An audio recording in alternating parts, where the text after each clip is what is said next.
on the eve of the college entrance examination. The transfer student that Tyler had fallen in love with was angry again. Because of her words, "I don't want to see you." He asked me to transfer schools and leave. No. 10 high school is also quite good. Once she calms down, I'll let you come back. Don't put me in a difficult position. Jennifer. I nodded and agreed.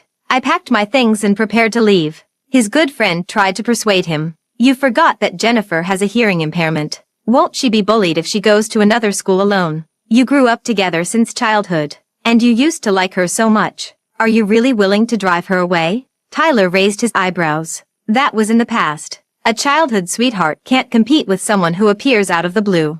Don't you know that? Besides, I'll let her come back in no more than 3 months. 3 months later, when Tyler called me and asked me to go back, the unrestrained and flamboyant young man beside me chuckled next to my hearing aid. Baby, you should close your eyes when you kiss. And don't answer calls from other men. Hello, everyone. Welcome to my channel. Subscribe us to read wonderful novels every day. Now the story begins. On the day when the mock exam results came out, I rose from 5th place in the grade to 3rd place. However, Leona dropped from 20th place in the grade to outside the top 30. Someone said, "Why has Leona regressed so much?" Jennifer actually moved up 2 more places. She immediately looked at me with red eyes. Jennifer, you must be happy now. You study so hard every day. Don't you just want others to think that Tyler made a bad choice by choosing me? After saying that, she rushed out. She didn't come back even when the class bell rang. The teacher, who didn't know what was going on,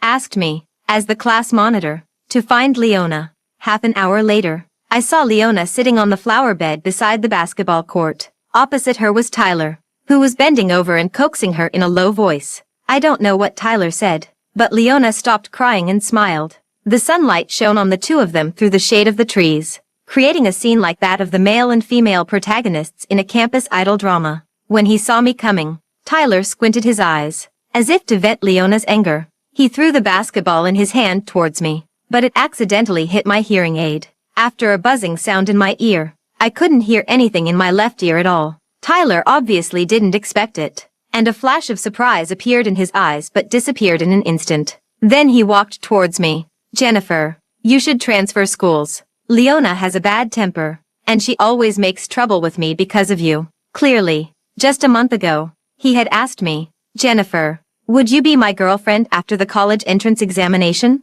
With the college entrance examination approaching, I instinctively wanted to refuse. But Tyler said, Jennifer, don't put me in a difficult position. As long as you're here for 1 day, Leona will be unhappy for 1 day. You don't want to make Uncle embarrassed, do you? My father works for Tyler's family. For the sake of Leona, he threatened me with my father's job.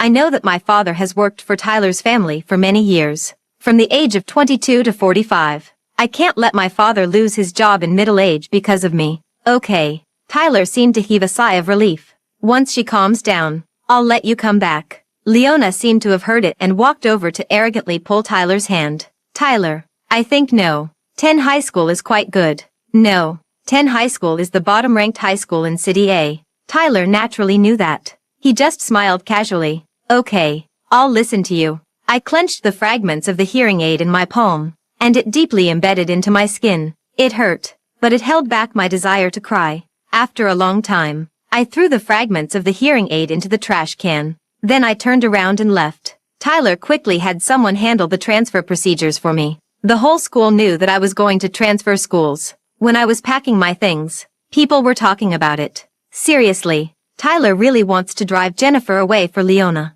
Didn't they grow up together as childhood sweethearts? Sigh. That's why they say a childhood sweetheart can't compete with someone who appears out of the blue. Tyler used to be so good to Jennifer. Since Leona showed up, Tyler has never gone home with Jennifer again. What a pity. Jennifer has such good grades. She originally had a chance to get into Tsinghua University or Peking University. Transferring schools at this time will definitely have a big impact on her. I heard she's going to know 10 high school. It's a well-known place full of troublemakers. If Jennifer goes there, I'm afraid all her efforts over the years will be ruined. Under the sympathetic gazes of everyone, I held my things and prepared to leave. When I reached the stairwell, I heard Tyler's friend persuading him. You forgot that Jennifer has a hearing impairment. Won't she be bullied if she goes to another school alone? You grew up together since childhood, and you used to like her so much. Are you really willing to drive her away? Leaning against the wall, Tyler chuckled. What's there to be reluctant about? The past is the past. A childhood sweetheart can't compete with someone who appears out of the blue. Haven't you heard that? Besides, I'll let her come back in 3 months. After saying that, as if he had sensed something, he raised his head. He saw me standing at the stairway. His gaze landed on my slightly red and swollen ear, and he frowned. Subconsciously, he stepped forward and grabbed my hand. Come on, I'll take you to buy a new hearing aid first. Consider it as my compensation to you. I shook my head. No need. That hearing aid was originally given to me by you. Now, we're even. The moment he broke my hearing aid, the sharp pain in my ear made me decide that I no longer wanted to have any entanglements with Tyler. Tyler was stunned. That hearing aid was a gift he gave me on his 17th birthday. Tyler's family has always had the education concept of not allowing children high consumption, and Tyler didn't have much pocket money. This hearing aid was bought for me after he worked part-time for 2 months during the last summer vacation. He even used up all his pocket money for it. At that time, the 17-year-old boy secretly put the hearing aid on me while I was asleep. When I woke up and cried in surprise, he fumbled to coax me. Tyler was very good to me. So good that Tyler's mother said countless times that she wanted me to be her daughter-in-law. Tyler smiled brightly. Do I need you to say that? The girl I've been raising for so many years. Do you really think I'm raising her for someone else? Everyone was certain that we would go to university together, fall in love, and get married. Tyler grew up next door to my house with Grandpa Goo. We grew up together. He woke me up and carried my school bag for me every day. He confessed to me, and I blushed and agreed. Until Leona showed up. Everything changed. When she appeared as a transfer student, Tyler, who was sitting next to me, stared at her for a long time. At that moment, I knew that something had changed. Later, as expected, Tyler and Leona got closer and closer. He no longer went to and from school with me, and the back seat of the bicycle became Leona's exclusive seat. Even though I distanced myself from Tyler, Leona still didn't like me. She accused me of studying hard because I wanted others to think that Tyler had made the wrong choice. Gradually, even Tyler thought so and was very disgusted by it. He held Leona's hand and reprimanded me in front of the whole class for being scheming. Leona also cried that I was the third party who had no sense of boundaries and was interfering in their relationship. But clearly, I grew up with Tyler. He was the one who confessed to me and said that we would be together after the college entrance examination. Tyler stood aside and didn't explain. I was completely disheartened.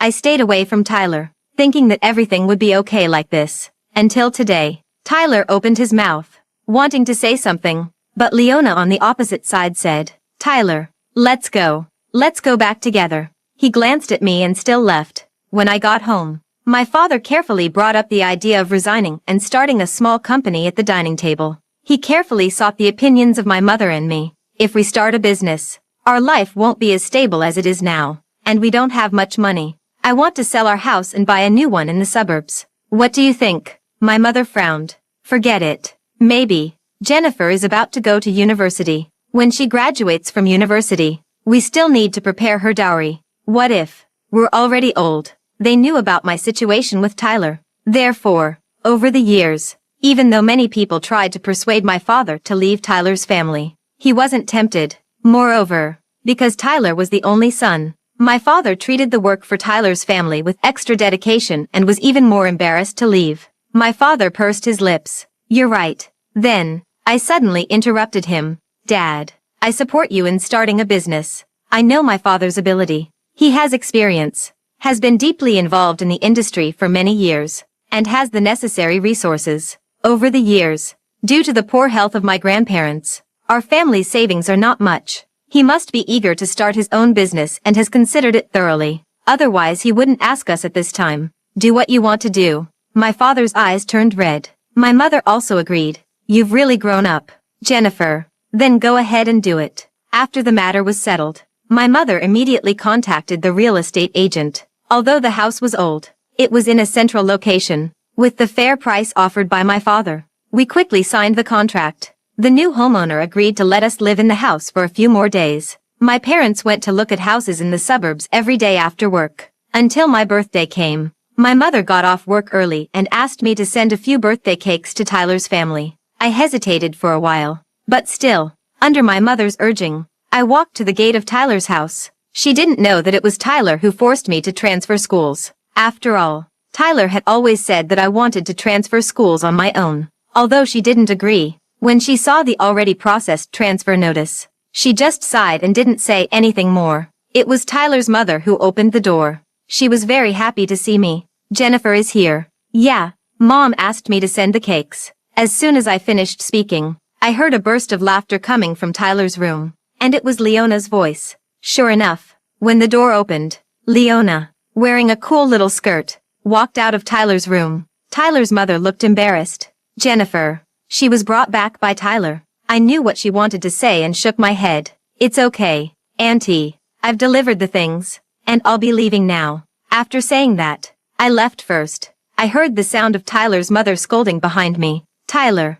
aren't you going too far? Didn't you like Jennifer before? She'll be sad if you do this. Jennifer must be angry." Then came Tyler's casual voice. "Let her be." Early the next morning, my parents and I went to the new house with the moving company. Because of the price, my father chose a second-hand house with good decoration. Coincidentally, it was very close to No. 10 High School. On the day I went to No. 10 High School, I refused my parents' offer to send me there. I knew that my father had just started his business and had a lot of things to deal with. So I went to No. 10 High School alone with my school bag. The homeroom teacher was a chubby, bald man who smiled widely when he saw me. When I reached the door of the class, there was a lot of noise inside, because I couldn't hear with my left ear. My right ear was particularly sensitive. I was startled when I didn't know who dropped a stool. The homeroom teacher smiled reassuringly and said, "Don't be afraid. Wait at the door for a while." After saying that, he walked in with his hands on his hips and roared at the top of his voice, "Be quiet, all of you." No one paid attention. His face turned red. "Otherwise, I'll call your parents." Finally, it quieted down. "Today, we have a new transfer student in our class." I walked in, stood on the podium, and introduced myself briefly. "Hello, everyone. My name is Jennifer." There were screams from the audience. "The transfer student is so pretty. Hurry up. Check if my hairstyle is messed up today." In the corner of the classroom, someone said impatiently, "It's so noisy." It became quiet immediately. I was a bit surprised. After the homeroom teacher had a headache for a while, he asked me to sit in front of that person. I hesitated a bit. The homeroom teacher comforted me. "It's okay. That guy doesn't hit girls. Me, he can even hit people. So fierce." My deskmate was a girl who introduced herself to me. "My name is Lucy." I nodded. The teacher came in, and I quickly took out my books. The teaching progress in No. 10 High School was indeed different from that in No. 1 High School. During class, almost everyone did their own thing. Some people slept, some read novels, and some did manicures. Paper airplanes with cheat sheets flew back and forth above my head. The teacher seemed to be used to it. After drinking a few sips of tea on her own, she picked up the book again. "Where did I stop just now?" I reminded carefully. "The third major question."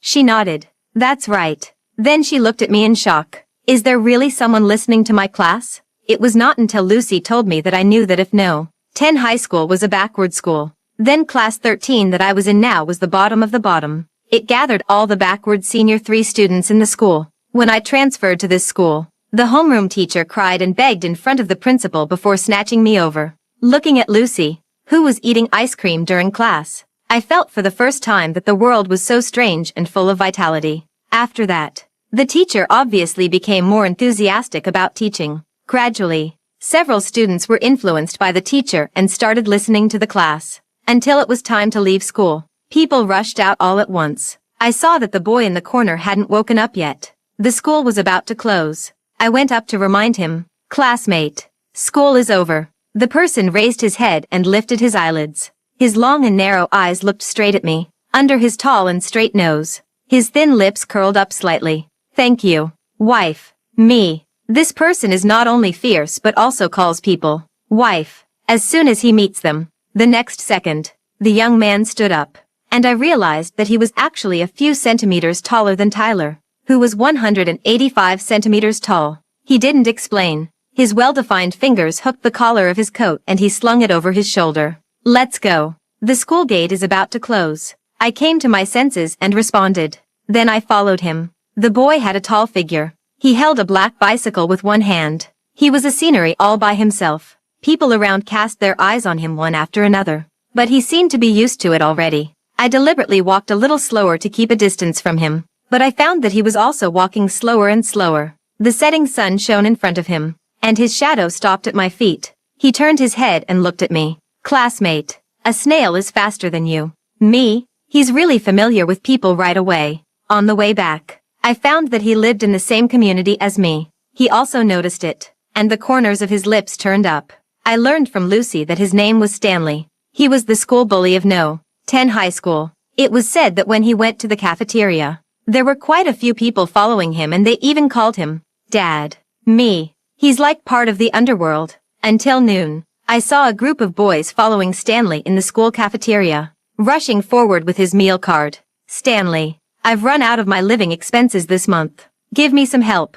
Me too. Dad. You're my real dad. He seemed to sense my gaze. After taking a look at me, he said casually, "Scram." But he still handed over the meal card. The group of people left immediately. So this was what it meant by following him and calling him Dad. A few days later, the homeroom teacher required organizing one-on-one mutual assistance tutoring groups. In summary, the first in the class would help the last in the class. The second in the class would help the second last in the class. And so on. Okay, now let's start the assignment. Starting with Jennifer, who is the last one in the class. The last one. A boy in front immediately wanted to stand up and raise his hand. Someone behind stood up, and his voice was cold. "It's me." The boy turned around. "Stanley, don't mess around. You got 2 more points than me in the last exam." "Mr.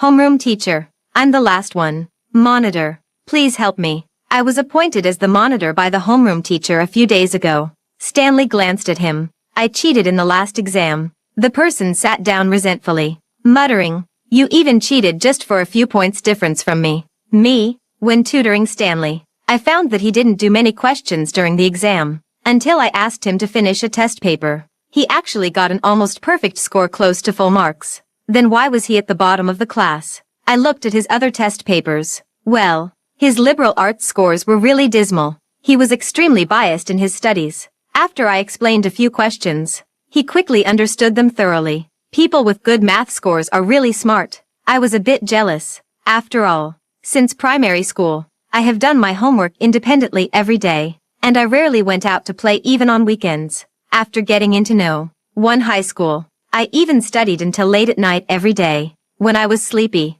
I would go to the bathroom and wash my face with cold water and then continue to review the knowledge points I learned during the day. I just explained a few knowledge points, and he could quickly understand and draw inferences from one instance. After tutoring him for a period of time, I found that Stanley had a good memory, but his composition writing ability was really not that good. So I told him the key points of writing a composition frame by frame. You can appropriately add rhetorical devices and idioms and elaborate on the content. After a while, he leaned slightly against the table behind, his eyebrows raised slightly. For example, just try to make a sentence with an idiom added to it. He chuckled. "Okay. For example, the monitor and I both fell asleep lying on the table just now. I can add an idiom." I looked at him encouragingly. The temperature in early summer was gradually getting hotter. I picked up the juice my mother brought and took a sip.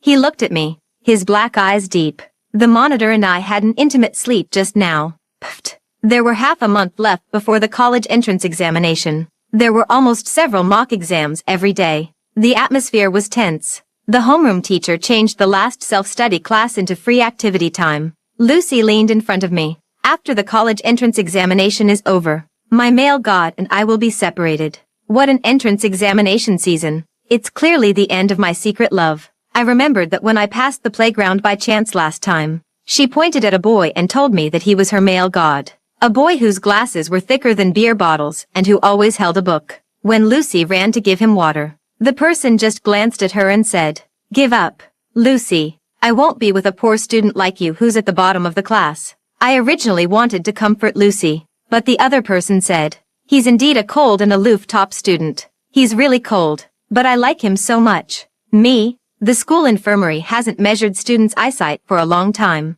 has it? Lucy doesn't seem to have a good taste in boys. "Jennifer, do you want to fall in love?" Love. I stopped writing with my pen. Someone's breath fell on my neck from behind. It seemed that he was also waiting for my answer. I shook my head. It's better to do one more set of 5-year college entrance examination 3-year simulation than to fall in love. Late at night, Stanley sent me a message. All you know is 5-year college entrance examination 3-year simulation. Is it as handsome as me? Does it have abs too? With a picture attached. A photo of his abs with water droplets on them. His fair lower abdomen had well-defined muscles. Then there were 3 messages that were retracted. Me. On the way home from school the next day, Stanley couldn't help but block me in the alley next to us. Jennifer, let's talk after the college entrance examination. About what? He leaned forward, stared straight at me. About love. He really liked me. I pursed my lips tightly. No way. Why? You only got 3 points in the composition exam.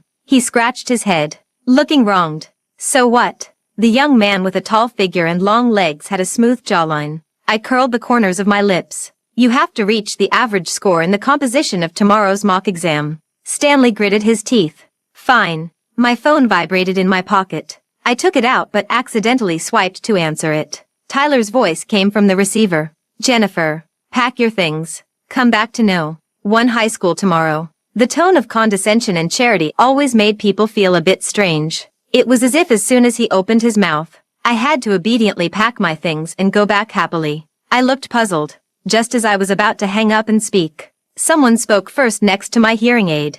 Baby, you should close your eyes when you kiss. And don't answer calls from other men. There was anger in Tyler's voice on the other end of the phone. Who are you? Jennifer. Pack your things and come back quickly before I change my mind. I looked up at Stanley's uninhibited face in front of me and didn't explain. No. I'm doing fine in No. 10 high school. Tyler laughed out of anger. Jennifer. You'd better not be angry with me at this time. A place like No. 10 high school. Do you really plan to stay there until the college entrance examination? Wasn't your dream to get into Tsinghua University or Peking University? So, he knew that my dream was to get into Tsinghua University or Peking University. He knew that the educational resources in No. 10 high school were not good. But why? He made me leave and forced me to transfer schools in a sorry state. And now that the college entrance examination was approaching, he wanted me to go back. I simply hung up the phone and blocked his phone number. When Tyler called back again, the official response from the customer service had already come.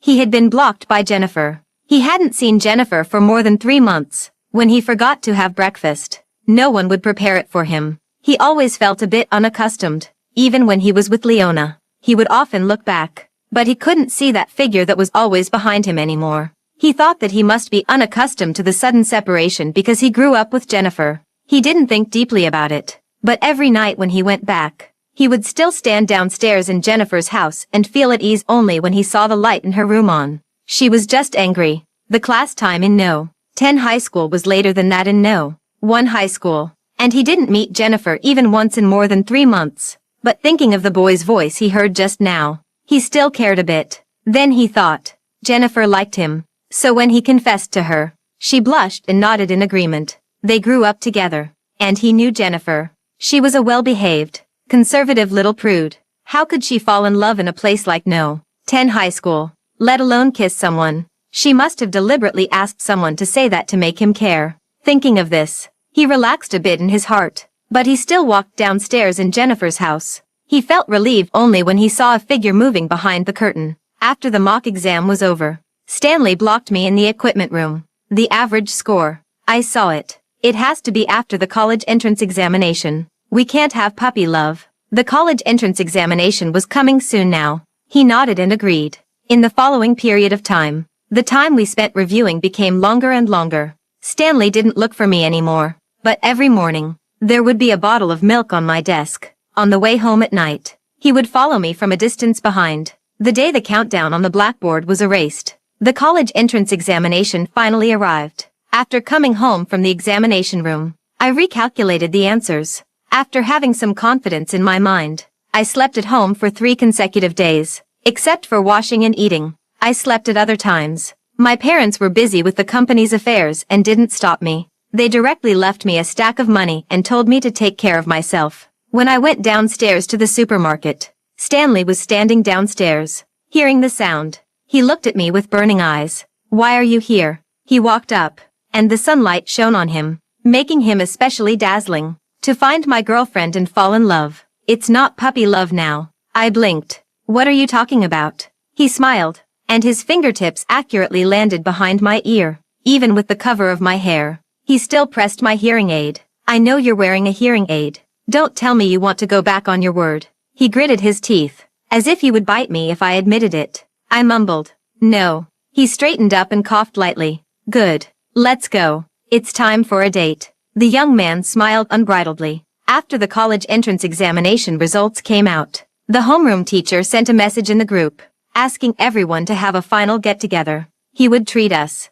This time, everyone's exam results were much better than he expected. There was a cheer in the group. The time was set for 7 p.m. When I went downstairs, Stanley was waiting for me at the door. When he saw me, the corners of his thin lips turned up, and he stepped forward to hold my hand tightly. When we reached the entrance of the restaurant, I shook off his hand and went in. I didn't look at his suddenly darkened face. Someone was curious. Are the monitor and Stanley so familiar? Why did they come together? I perfunctorily explained. Not really. Stanley raised his eyes full of grievance. Yeah, not familiar. We just kissed for half an hour just now. We not only kissed for half an hour. There was even a string of saliva when we separated. His light pink lips were still crimson now. Fortunately, the waiter opened the door and served the dishes. A group of people were shouting that they wanted to eat up the homeroom teacher's salary. No one heard what he said clearly. After having a meal in the restaurant, the group of people shouted that they were all adults. It was still early, and it was rare for them to get together. So they wanted to go to a bar and have some fun. The homeroom teacher was worried, so he simply came along. After singing for a while, someone suggested playing Truth or Dare. After a few rounds, the bottle stopped in front of Stanley. He chose Truth and then drew a card. The boy sitting next to him read out the question on the card loudly. Do you have someone you like? Is she here? Stanley glanced at me. I felt guilty subconsciously, just like the other classmates. I pretended to be curious and looked at Stanley's face. In fact, I was extremely flustered in my heart. After all, the homeroom teacher was still there. If he knew that we were together, I always felt a bit embarrassed. Seeing my appearance, the curve of his lips turned up even more. Yes, almost without thinking, he admitted it. Everyone looked shocked. Even the homeroom teacher was very surprised. He stared at Stanley's face with his eyes wide open. Who made you have a secret crush right under my nose? Stanley, believe it or not, I'll call your parents. The others all made a TCH sound in unison. Mr. Homeroom teacher, we're all adults now, and our college entrance examination is over. Thank you. Exactly. If you can't stand it, why don't you leave in advance? The homeroom teacher naturally refused. He still looked at Stanley, seeking an answer. He looked at me, picked up the glass and took a sip. It's not a secret crush. It's an open crush. Me? I silently bent down and got up, wanting to escape to the restroom. Suddenly, Stanley called out to me from behind. Baby, don't you think so? I felt a series of gazes fall on my back. When my hand was almost on the doorknob, I let out a sigh of relief. Anyway, I didn't look back. Who knows who Stanley was calling? Baby. I stubbornly opened the door. The next second, someone stood behind me and held the hand I had placed on the doorknob. Going to the restroom. I'll go with you. There was a moment of silence behind me. The next second, there was a burst of screaming. The monitor has been hiding it for a long time. I've long thought there was something wrong with the two of them. Jennifer, how come I didn't know? I'm your desk mate. I didn't even get the first-hand news. The last sentence was said by Lucy. The tips of my ears turned hot. I cursed Stanley 100 times in my heart. This guy. He has such a thick skin. A soft chuckle came to my ears. Stanley held my hand and completely opened the door of the private room. Then he closed the door of the private room. There was even louder cheering inside the room. I dawdled in the restroom for a long time and washed my face with cold water several times. Only then did that feeling of heat fade away. When I came out, Stanley was leaning against the corridor. His eyes and eyebrows were sharp, and even the dark broken hair on his forehead exuded a sense of uninhibitedness. It was too hot, and he was wearing a pure white t-shirt on his upper body. His well-defined chest was faintly visible through the t-shirt, stretching the fabric. He had a simple silver necklace around his neck. When he saw me come out, He naturally took out a tissue from his pocket and carefully wiped my just-washed hand that was still dripping with water dry bit by bit. Where are they? Why was it so quiet in the private room? Stanley lowered his eyes and looked at my hand. His round Adam's apple rolled slightly, and his voice also took on a hint of hoarseness. It's getting late. I asked them to go back first. Let's go. We should go back too. I've already paid the bill. I responded. Why did they go back? He raised his eyes and glanced at me. Wasn't it because I was afraid that someone would be embarrassed? After saying that, he straightened up and raised his eyebrows slightly. Classmate Jennifer, am I that unseemly? You should at least give me a title. There was clearly a trace of grievance in his eyes. I knew it. The truly hard-to-please person had appeared. I tugged at the corner of his clothes. The person remained unmoved. I looked around and, after making sure there was no one around, I stood on tiptoe and kissed the corner of his lips. The corner of his lips couldn't help but curl up. He pushed his luck. I also want an official announcement. I could only post a photo of him and me on my Instagram. My phone vibrated crazily. Stanley was satisfied. Let's go. I'll send you home. Tyler learned the news that Jennifer had been admitted to Tsinghua University from his mother. He remembered that once. The 17-year-old Jennifer often studied until late at night, and her weight also dropped accordingly. He couldn't stand it and required her to rest before 10 o'clock. Jennifer's eyes were shining brightly, saying that her dream was to be admitted to top universities like Tsinghua University and Peking University. At that time, he perfunctorily said, "Okay, when you get admitted, I'll celebrate for you." He knew that even if he didn't say this sentence, Jennifer would definitely be overjoyed and tell him the first time she was admitted to her dream university. But now, he learned this from his mother.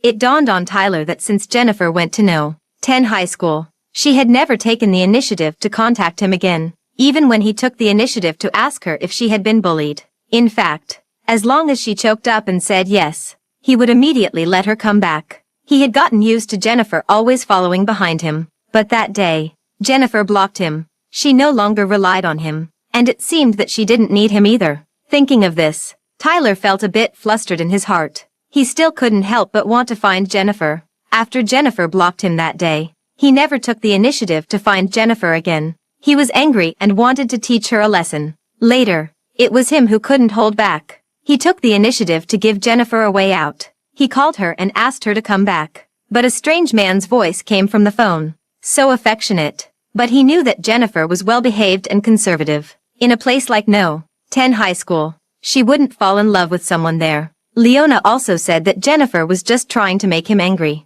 But now, the college entrance examination was over, and Jennifer seemed to have completely disappeared from his life. He walked to Jennifer's doorstep, and the light in her room was still on. Tyler let out a sigh of relief. After knocking on the door, someone inside came out and opened the door. He tried his best to control his expression. "Auntie, I'm looking for..." Before he could finish speaking, he stopped. A strange middle-aged man and woman in pajamas appeared in front of him. "Who are you? Why are you in Jennifer's house?" The couple frowned and looked at him. "Who's Jennifer?" "This is our house." His face turned a bit pale. The couple thought for a while and explained. "You mean the previous owner of the house?" "Right. The previous owner of the house. Yeah, we bought this house more than 3 months ago." "Then where are they? Where did they move to?" "How would I know?" After saying that, the couple closed the door. Tyler stood at the door, looking dazed. Jennifer had moved away. Why didn't he know? Why didn't she tell him where she had moved to? Was she never coming back? He wanted to go back and ask for clarification. Just then, the notification sound of his phone rang. His friend sent him a message. "Take a look at Jennifer's Instagram." She made an official announcement. Tyler clicked on Jennifer's Instagram. She rarely used social media, and she hardly ever posted in her moments in a few years. So although his phone number was blocked, he could still see her moments. And today, as soon as he clicked in, he saw a photo of her and a boy. The young man was wearing a white short-sleeved shirt and black suit pants. The dark broken hair on his forehead exuded a sense of arrogance, and he lowered his eyes and looked at the girl in a white dress beside him. The two of them stood under the big banyan tree, looking very well matched. Her caption was, "The Diary of the Puppy's Wish." When Stanley sent me downstairs, I fell asleep in the car. "Baby, we're here." I opened my eyes and saw that under the dim light, his fair and slender neck, with his round Adam's apple rolling slightly. Subconsciously, I wanted to leave something on it, so I kissed it. He stiffened all over, and his breathing became more rapid. After a moment, I came to my senses. When I let go, there was a slightly red mark left there. His eyes were pitch black and deep, as if he wanted to devour me. I suddenly remembered a sentence I once read in a certain post. At the age of 18 or 19, boys have things in their minds that they can't control. They can't stand being provoked. I opened the car door and jumped out, and was about to run home. Stanley got out of the car as well, grabbed my hand, and pulled me back. His eyes were still the same. "Stanley, what do you want to do?" He stared at me. He didn't speak for a long time. Finally, he lowered his head and kissed my neck, returning the favor. Then he let go of my hand. Just as I was about to leave, someone called my name in a hoarse voice not far away. "Jennifer." I looked in that direction. Under the slightly yellowish light, Tyler stood there with a pale face. His eyes seemed to be red. He walked towards me. "Let's talk." I didn't expect to see Tyler again. After all, after my father resigned, our whole family moved away, and there was no longer any connection or entanglement with him. I let out a sigh. "No need. There's nothing for us to talk about." After saying that, I was about to go upstairs. He stepped forward, his voice filled with pleading. "Just for a moment. Okay, Jennifer. I'm sorry. All right. I shouldn't have forced you to transfer to No. 10 high school before the college entrance examination. Leona and I have already broken up. I just thought you wouldn't leave. It was just a momentary freshness. Leona and I never officially started anything. I've already cut off contact with her. Let's make up. Okay, you go back, and we can be like we used to." Tyler was a proud person at heart. I had never seen him look so expectant and pleading. "We can't go back, Tyler." I didn't want to listen any further. I tugged at Stanley's sleeve. He lowered his head and rubbed my head. "You go upstairs first." I responded and left in big strides. Tyler behind me wanted to catch up, but Stanley held down his shoulder. I heard the sound of Tyler and Stanley fighting, but I didn't stop.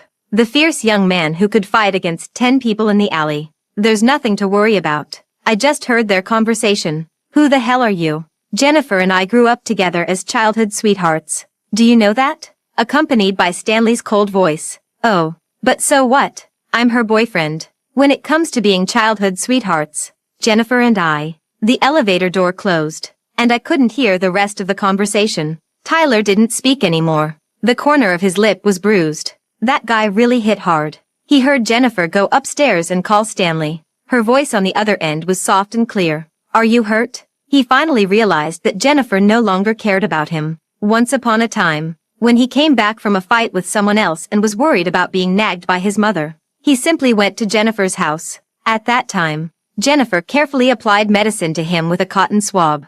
"Does it still hurt?" Once he thought that as long as he turned back, Jennifer would be behind him. He was so confident and certain. But in the end, Jennifer had completely let go of everything after leaving No. 1 high school. She had a new boyfriend. He remembered that when Jennifer left No. 1 high school, her back was stubborn, and her ear that was hit by the basketball was bruised. His friend sighed and tried to persuade him. "Aren't you afraid that she won't come back in the future?" He sneered in his heart. Jennifer's father worked in his family's company. Her family lived near his. Everything about Jennifer was inseparable from him. It was just a transfer of schools. How could she not come back to him? Under the setting sun that day, his friend said, "Tyler, your childhood sweetheart might also become someone else's new arrival." He didn't listen. Now that he thought about it, it was so ironic. When he proudly said that a childhood sweetheart was not as good as someone new, his childhood sweetheart had also become someone else's new arrival. Stanley and I got engaged during the summer vacation before the start of our junior year in university.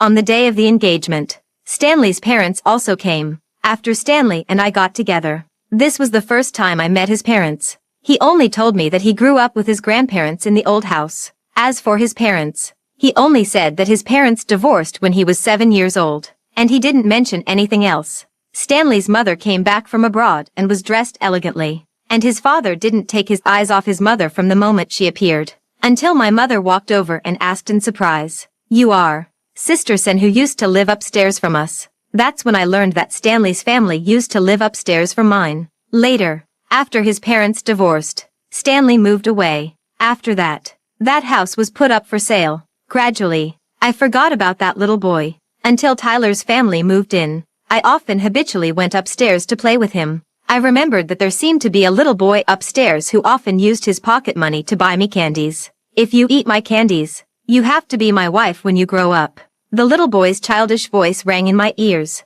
I looked at Stanley in surprise. I remembered the day he fought with Tyler. He said, "When it comes to being childhood sweethearts, Jennifer and I are the real ones. When we met, you didn't even know where you were." So, what he said was true. I also remembered the day I transferred schools. He said to me, "Thank you, wife." He smiled brightly. After the engagement banquet ended, I received an anonymous gift, a property transfer agreement. Tyler's name was already signed at the bottom. After I went to University A, Tyler came to look for me several times, but with Stanley's strict protection and my refusal to see him, he could only stand downstairs in my dormitory, staying there night after night. Later, I heard that he went abroad and accidentally encountered a shooting incident and injured one of his legs. Leona often asked about Tyler's news in the group.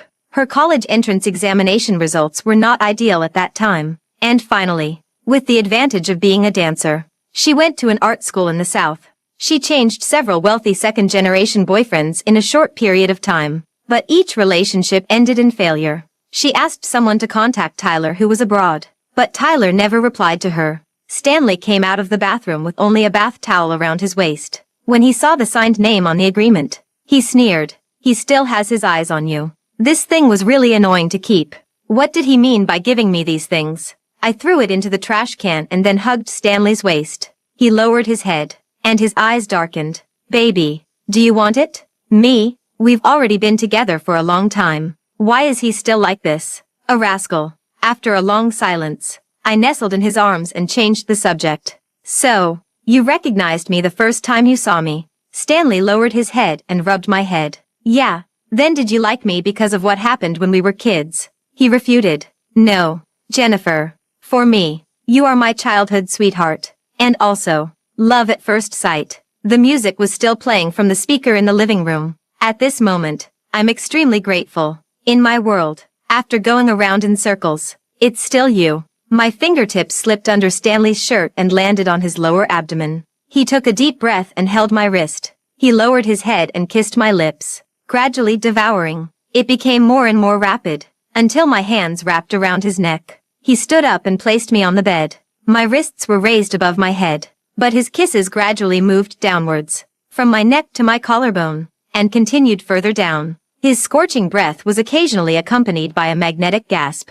I couldn't help but feel my body suddenly go limp.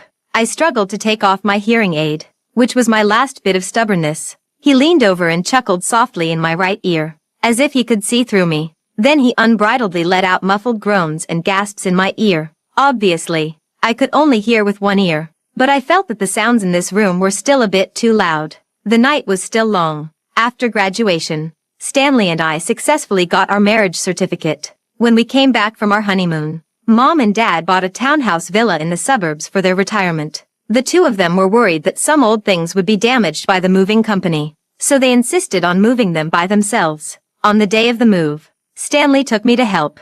The cardboard box in Mom's hand broke because the bottom was damp and old, and all the things inside fell to the ground. I walked over and saw that these were all my textbooks from high school. My fingertips landed on the leather-bound classmate record book. As if possessed, I opened it and read a few pages. On each page were the blessings from my classmates in No. 10 high school to me. Some wished me success in the college entrance examination and hoped that I could be admitted to Tsinghua University or Peking University. And some wished me happiness. Below were their wishes for themselves. Half of them hoped that they would become extremely rich and beautiful in the future. And half of them hoped that they could become female celebrities or male singers in the future. My fingertips landed on the last page. It was Stanley's. At that time, all the classmates were writing in the classmate record book, passing it around one by one. The classroom was in a complete mess. I was also busy leaving blessings and contact information for other classmates. I didn't look through it page by page, so this was the first time I saw Stanley's page. His handwriting was just like him, with a hint of arrogance in every stroke. Name: Stanley. Height: 189. Home address: unknown. The message he left for me was that he hoped I could be admitted to Tsinghua University or Peking University. In the wish column at the very bottom, he only wrote 2 words: marry you. Extra chapter: Stanley. Stanley had never told Jennifer. When she stood on the podium and introduced herself, he raised his eyes and saw her at once. Those familiar eyes and eyebrows. And the girl's soft voice. "Hello, everyone. My name is Jennifer." In his memory, the little girl in blue overalls followed behind him. "My name is Jennifer." Later, he got to know Jennifer better. He spent all his pocket money on buying candies for Jennifer. He said, "The candies I buy are for my wife to eat." He vaguely knew that a wife was someone to spend a lifetime with. Jennifer said, "Then I'll be your wife." Thanks to him, the 6-year-old Jennifer had a cavity on the eve of losing her baby teeth. When he saw her wearing the school uniform of a dark red plaid short skirt and a white shirt on the podium, he was immediately smitten. The corners of his lips curled up uncontrollably. His wife had come back on her own. Someone noticed his expression and looked at him in shock. He glared at that person and lay on the desk pretending to be asleep.